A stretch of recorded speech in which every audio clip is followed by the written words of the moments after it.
to make you move in anything, I think you have to have a passion to really provoke you to do what you feel is right. And I have a passion for people, for humanity. And the greatest thing that opened my eyes about, you know, the misfortune for people of color is that simply we wasn't just being treated as equal. I mean, it was so evident that they didn't have no respect for us or no regard for us, and it went across the board from education to employment to hospitalization or anything. You know, if you didn't have the right insurance, you couldn't even go through the door. It was a given that don't come here. You go over to the general hospital, okay?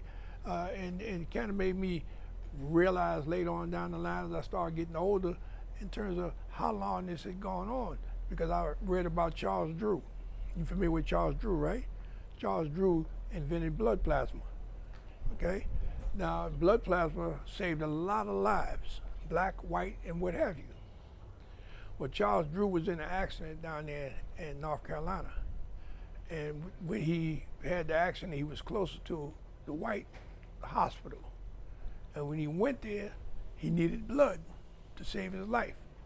And merely because he was a black man, they turned him away. And he was a fair-skinned black man, but they turned him away. And by the time he went over to where St. Augustine is, to the hospital on the campus of St. Augustine, he died. Now, the thing that could have saved his life is what he invented for everyone. So the same thing applied to me as a little boy in terms of how we were always like second-class citizens. If we got anything, we always got what they was throwing away, okay? Just like we eat chitlins. And people, oh, don't eat chitlins.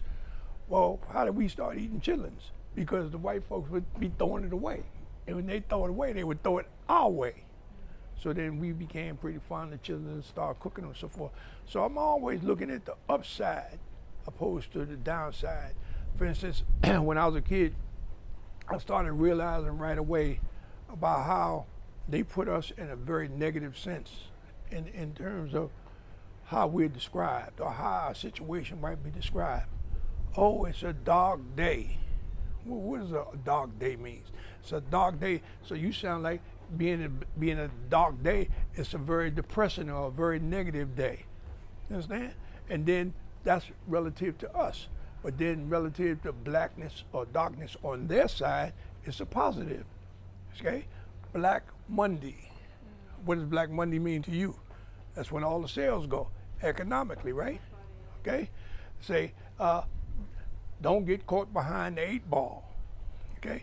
And then you sit back and say, don't get caught behind the 8-ball. And then you say, okay, well, let's flip that and say, well, what do they use black as a negative then? Well, go back and say, well, when you're losing money economically, what do they say? You're in the what? You're in the red. And then when you're making money, you're in the black. So I'm looking at all these things when I'm a kid, and I'm wondering, why am I seeing these things and other people are not seeing them? So my quest was to try and enlighten people the way I see things, get their mind to start working the way mine was. And then I realized at the same time within this work, it's not in the moment. You know, you're involved in a movement. And when you say, you know, whether you would have the vision to do or the stamina to do it, it just make you realize that, hey, I am in the movement. You understand? It's not a day's work, year's work. It's a lifetime job to try and educate people, to try and make it a better situation. And I've always thought from the time I was a young man that my life was secondary to my kids' life. The first child was born from my line. My life became secondary after that, because everything I did in my life to make sure that my kid's life gonna be 1,000 folds better than what my father's life was. My father was born in 1895, so for a black person in the South, you can imagine the lifestyle that they had to live back then in 1895 and on, okay? But then you sit back and you say, well, 1895, the First World War, well, how long have black soldiers been going through the same process in the military that they went through in 1895? They say things are better, But it's not. but it's not. Yeah. It's a facade. One thing I have to ask is, like, what about, do you even think about consequences when you're doing things? Because I feel like that's kind of what's stopping a lot of people today. Like, I could tell you, living in Bermuda, it's a small island, and I don't know what you've noticed or what you've witnessed since you've been here, but a lot of black people feel like they can't do much or speak out as loudly. It's getting a little bit different now, but because we're so small, because everyone knows everyone, Right. you could easily get blacklisted on Right. social lists or be Whitelisted. There it is. Okay, not blackball, white ball. Okay. Well, let me just say, relative to what's happening here, it will come together in time. Okay, when you sit back and people start realizing that, man, you know, the money that they pay me for the work that I do is not conducive to the economic cost of pushing your family forward. And you say, how could you be paying $7 for a loaf of bread and they paying you below bare minimum? Because everybody's not making the minimum salary here. Some people are making a lot less money, but those that's reaping the rewards, they're not concerned about them. So in terms of what it's going to do, it's going to crystallize that stone to the point where everybody's going to be able to see. The light is going to open their minds and say, we must merge together, because economically we just cannot stand to continue under this condition. Understand? Everybody else making money. You sit back, you look at this island. This is one of the most wealthiest islands on the planet. But who's reaping the most benefit from it? You know who is? That woman over in England that got that gold chariot. She still reigns over this island. Becoming independent on the side of the story that is. Well, you know, that's when it's going to come to where it's going to crystallize in everybody's mind, to the point where they're going to start pushing for equality. They're going to start pushing for, you know, fair salary and fair housing and fair medical. But at the same time, in doing that, they're going to realize that we have to be independent in order to do this. So then they're going to galvanize themselves to start pushing that issue. Just a matter of time. I mean, you sit back and you think about why they didn't have cruise ships coming into this island for years. Every island had it. But why they didn't have cruise ships coming here? Because some people seem to think that they didn't want the cruise ship coming here because they didn't want everybody bringing poor people here to this island. Okay? There's a lot of poor people throughout the United States go on cruises now. And they say they're coming over here. We have a higher standard on this island. That's the mentality of a lot of people that run the power base here on this island. Okay? So if they're doing it to the regular people here, imagine what they think about someone just, you know, just holding their own, maybe made their first trip ever in their life to get on a cruise ship. Oh man, they're going to Bermuda. I want to make that trip. And then when you get in, people turn up their nose at you, like you ain't supposed to be here. And I feel like Bermudians are generally kind of friendly people, but maybe we do act bougie toward other Caribbean islands, which is kind of weird. People No, but I'm not talking about you. I'm talking about the people in power here. Okay? Yeah. Not you. I'm talking about the people that really run the power base here. You know, they might be subtle the way they do it, but whether it's subtle or outright, the feeling is still the same for the person that's receiving it. The other day, I actually interviewed one of Bermuda's first Olympic medalist, Clarence Hill, and he won bronze Olympics, I believe it was. Right. And recently, you may have heard that we finally have our first gold medalist, Flora Duffy, and she just won in the recent Olympics. Pentathlon or something, right? Triathlon. Right. Yeah, I had a meeting this morning. I actually gave a lecture to people this morning, and they were talking about the Olympics, because I asked them, I said, did you guys ever have, who are the Olympians that represent the country? And they told me about the boxer, the bronze medal, and then they told me last Olympics, this young lady had won the triathlon. So, And what's been very controversial on the island is the fact that Clarence Hill never got any recognition when he won his medal. It was 45 years ago.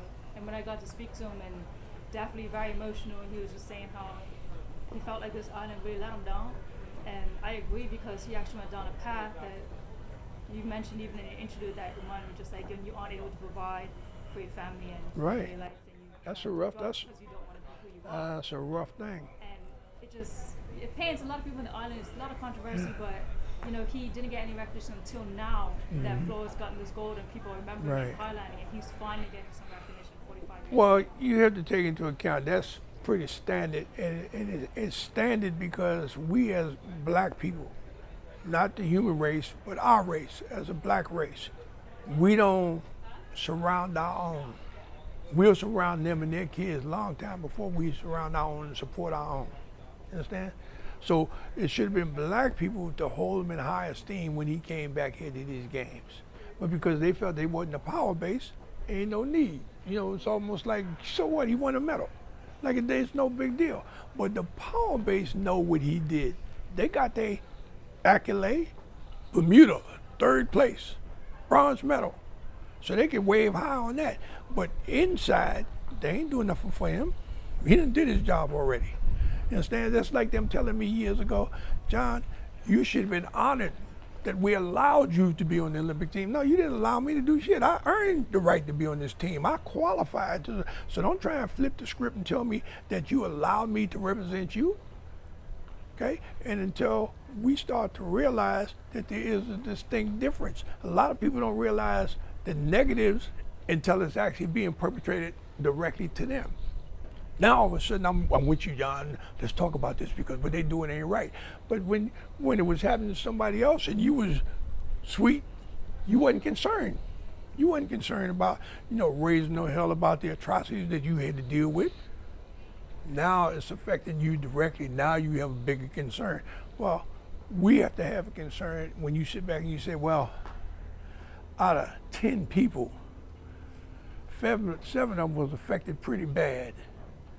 Okay, now let's go beyond the 10 and let's break it down ethnically. Well, the 7 of them, 6 of them were black and 2 of them were Puerto Rican. Okay, 5 was black and 2 was Puerto Rican. You understand what I'm saying? So the bottom line is when you sit back, you say, well, all of them were minorities. On the other side, you ain't see no white folks. They have to endure what this 7 had to endure. But who speaks on that? Okay? So it's for you to speak on it, okay? And why do you speak on it? You want to speak on it because you will be that lighthouse to give other people encouragement to say, she's right. And I want to step up and be shoulder to shoulder with her to let them know my concerns about it too. There always have to be a paradigm for somebody to say, well, somebody did this somewhere. That was the greatest thing about Mexico. The fact that it was the Olympic Games, it was an international event, meaning that the world saw it. It wasn't just one little pocket of the world, the entire world saw it.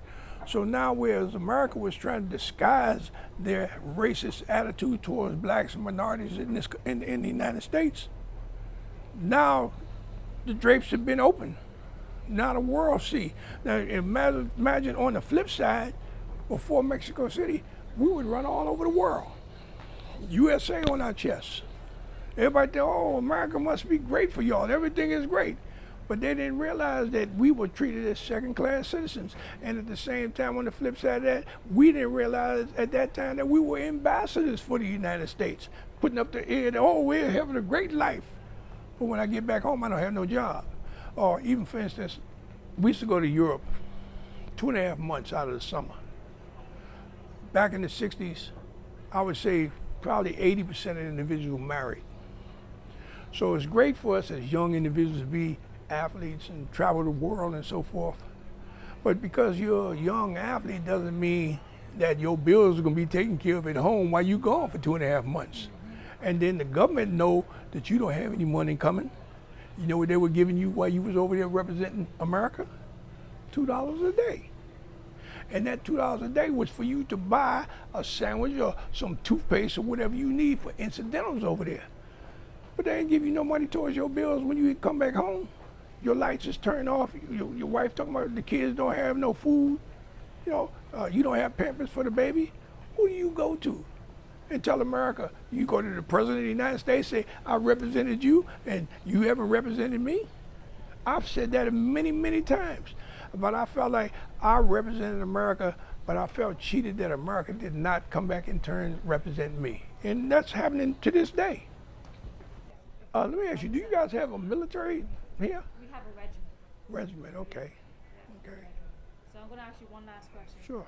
So my last question for you really would be kind of for all the young viewers that I have is what are some of your main principles and practices that you use to help increase the chances of success in the youth? Success for self or success in life? What are you saying? I guess it depends on how you view success, right? Well, you know, I view success when we all win. Yeah, I don't think that I'm successful if I win by myself. For the simple reason that if I'm the one that's winning, that means everyone else is less fortunate. I have to give up my life to serve them, just to try and make them feel comfortable about who they are in their skin. You know, for instance, a guy came to me one time in 1968. I think he was the Secret Service at FBI 1. And he came and he asked me, was I John Carlos? And I told him no. And he said, well, you know where I can find him? I said, yeah, he's over there playing football with those guys. So he goes over there. He wasn't over there 2 minutes. He come back, he said, they told me you was going to be like this. And I said, who are they? And he says to me, he said, they're the ones that sent me to ask you this question. And I looked at him, I said, oh, what's the question? What do you want? Now, when he asked me that, my lip dropped. You know, my mouth was stuck wide open. Why? Because no one had ever asked me what did I want. Okay? So I wasn't prepared for no answer. And he saw that, and he says to me right away, he says, you could have the big car in your driveway, you could have the house of your choice on top of the hill, you have $3-4 million in your bank account. And I said to him, I said, well, what do I have to do for that? He said, read the script. You know how to read the script. In other words, if you on TV and you talking out of your line, out of yourself, and talking like you somebody that you're not, like putting your own people down, that's reading the script, okay? Now, I said to him, I said, well, let me ask you this. I can't be concerned about all the black people in the world at this moment. I said, but I can be concerned about the black up and down my block. I said, are you willing to give to them the big house and the swimming pool and the car and the money in the bank? He said, yeah, they told me that you was going to act like this. I said to him, I said, no, man. I say, I want to know, can you? He said, why would you be concerned about them? I said, because if you only give it to me, that means that my wife and I will have to serve them all the time. They want to come jump in my pool. You understand? They want to come get in my car. They want to come borrow my money. And I don't have no problem with that other than the fact that I look in their eyes and they feel sad because they would like to be in a position to do the same for us, offer us the same gratuities that we're offering them. I say, no, you can't buy me. If you're going to do anything, buy America, buy us. Okay? And that's the sad thing is, like I closed the meeting out that I had this morning and told them, the sad thing is that with all the Black Lives Matter and all the nonsense that went down, when you sit back and think about it, things really haven't changed, and it's going to be difficult to change because over where we are right now with black consciousness, we have something that's even greater than that that's swirling around society right now. And you know what that is? The me society. It's about me. I don't care about y'all. It's about me. Make sure I get mine. I ain't worried about you. It's about me. And you see that in sports. You see that in politics. You see that where you go now.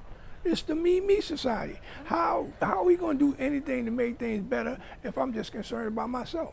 Let me ask you something. What is your, I don't want to say what is your opinion, but how do you believe that there's a possibility that black people will ever get reparations from this? No, say it again. That black people will ever get reparations for their ancestors being enslaved.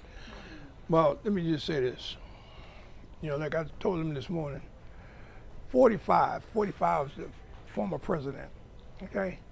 When 45 came in and he made the statement about, I'm going to make America great again. Well, what does that mean, you're going to make America great again? And then you turn the pages in your mind and say, well, when was America great? It's from their perspective. Yeah. From their perspective, America was great when we was in bondage, when we were enslaved, when we didn't have no way, shape, or form that we would survive. If we did, we break off 1 out of 10 million might survive. But 10 million of them took the hit. And until, you know, that changes, ain't nothing happening. Ain't nothing going on. If you sit back and you think, just 2 years ago, Black Lives Matter was raving. Huge. What have you heard about Black Lives Matter in the last year? Nothing. Very little. And I tried to explain to them this morning that in 1968, we had a program called Olympic Project for Human Rights. Why do we say human rights? Because we felt if we said for black rights, then they're gonna say, oh, here we run the color card, the race game. So nah, so we say human rights. And we know within human rights, we are right there in the centerpiece, okay? So now they took what we was looking for in terms of humanity embracing us. We love you guys for what you did, and you opened our eyes worldwide. But the powers that be flipped the script. And they said it wasn't about human rights. It was about black power. So when they said black power, humanity froze. 50 years later, humanity has another shot through the demise of Mr. Floyd, Taylor, Trayvon Martin, and others. So, all right, Black Lives Matter is born. When they were born into the world, Black Lives Matter had humanity embrace them, because you saw people with billboards, Black Lives Matter, T-shirts, songs around the world. Black, white, didn't matter what your ethnic background, your sexual preference, none of that mattered. What mattered was, I support Black Lives Matter. But where Black Lives Matter failed is because they didn't realize the significance of what they had done, the significance of the fact that humanity wrapped its arms around them. And I say they didn't realize because they did not take the initiative to say, now it's time for a roundtable discussion. Who should be at the roundtable discussion on the opposing side? It should be the federal government. It should be the Fortune 500. It should be the banking industry. It should be the Board of Education. It should be the housing industry. It should be all these entities, the judicial system. All of them should be on the opposing side. And we start the thing off by saying we have two questions. First question is, let's make this statement. We realize that you didn't create racism, but you perpetuated racism all these years. You threw logs on the fire. You didn't throw water trying to put the fire. You threw logs on the fire. Say, do you acknowledge that? And if they acknowledge and say, yeah, man, we did that. We're ashamed of what happened. Then the question to them would be, next, do you have remorse for what you've done? Now, if you say you have remorse, now we can roll up our sleeves and everybody can get better to reconstruct and make this a better society. But Black Lives Matter did not do that. And that's why you see Black Lives Matter is almost invisible today. Just faded right out. That's right. That's right. So it's all a game. And everybody's playing the game but us, because we don't really realize that we're in a game. If we don't realize that you're in a game, how you gonna win the game? And we're the greatest thing ever on entertainment, singers, dancers, athletics, but literature, you understand, acting. We're the top of the heap across the board. And what we are for them, we are the gatherers for them. Back in the years back, they had hunters and gatherers. They're the hunters, we're the gatherers. You understand? In other words, they make the money by being the hunter. By us being the gatherers, we're the ones that promote them opportunities for them to make the money, because now we're the football players, because we're the singers. You understand? Because we are the ones that entertain them to bring the mega bucks in. And then you sit back and say, well, he's a billionaire. Jay-Z, he's a billionaire. Oprah Winfrey, she's a billionaire. And they done changed the narrative from who our given heroes were.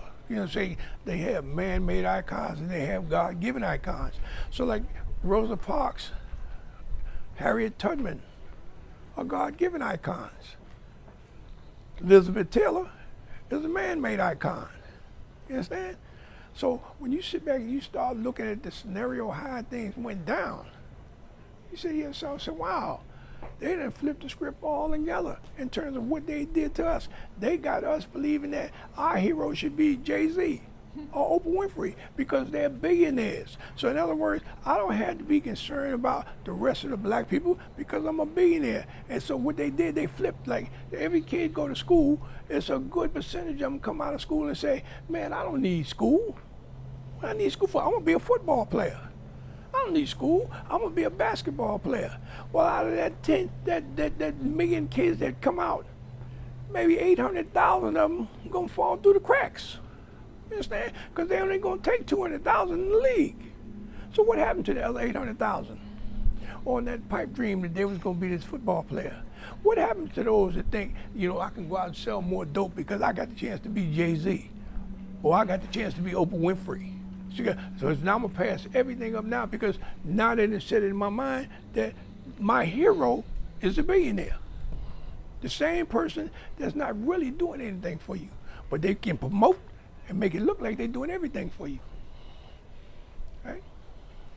So remember that phrase that I used before. You cannot win the game if you don't realize that you're in a game. And we as black people, we've been played so many times, so many different ways, and we still haven't woken up to the fact that we're in this game. And what's the concept of a game? Why are you in a game? You get in any game. Any game you get in to win. Why you win if you don't even know you're in the game? Okay? I mean, you sit back and think about it. You say you just graduated from school 3 years ago, right? And you sit back and you say, wow, I graduated. But how many kids actually don't even understand the concept of school while they're going to school? Most of our kids go through school. They don't go to school. Mm-hmm. You understand? I'm just there because they're making me be here. You understand? I don't know why I'm here other than the fact that they're making me. I don't realize this educational thing can be an asset to me down the line. And by the time you realize, if you ever realize, it's almost too late. Now you got a wife and babies. You ain't got time to drop to go to school. Now you got to feed them kids. Mm-hmm. Okay? But we are being played on a regular basis, so many different ways. And there's so many of our leaders out there that don't care to even focus on trying to get us to straighten our lives out and see what's really on the mark, because they on the take too. They getting money thrown at them. Not just in Bermuda, baby. This is a worldwide situation taking place. I mean, if you sit back and think about it right now, we are on the brink of the third Civil War. Okay, we're on the brink of it, and why is it happening this way? I don't know, but I know who the players are and who's provoking this thing. When you sit back and you think about it and say, okay, in America, we had a black president, okay? And everybody says, oh, we're saved. We got a black president, we're saved. And I tell kids in school when they put him in, I said, guys, I've been talking to y'all about coming. I used to run the discipline aspect of school, like the dean. And I tell them, I said, look, I see you guys get kicked out of class, you come see me. I said, let me ask you a question. If the President of the United States came out and said, for my people, black people, I know you've been just stepped on for so long. As the President of the United States, I got 5 million jobs I'm gonna give at $50 an hour to black people. How many of y'all want a job? Everybody's hand went up. And then I said, all right, here, let's look at the bigger picture. First black president, understand your plight. So he got 5 million jobs he want to give specifically to black people. And I see everybody's hand go up. The question is, how many of you guys going to be qualified to do the job? You think you could just get a job and work $50 an hour because you black and can't do the job? It don't work like that. Understand? So a lot of our kids have gone through school, and before they realize what they did to themselves, like shooting themselves in the foot, most of them done gone to the penitentiary. Understand? Because if I don't have any means of education, I got to take chances now. And why I got to take chances? More so because when I look down the crib and see a little baby peeing up in the air looking just like me, now you realize that, hey, my woman think I'm some kind of chump because I can't even support my baby.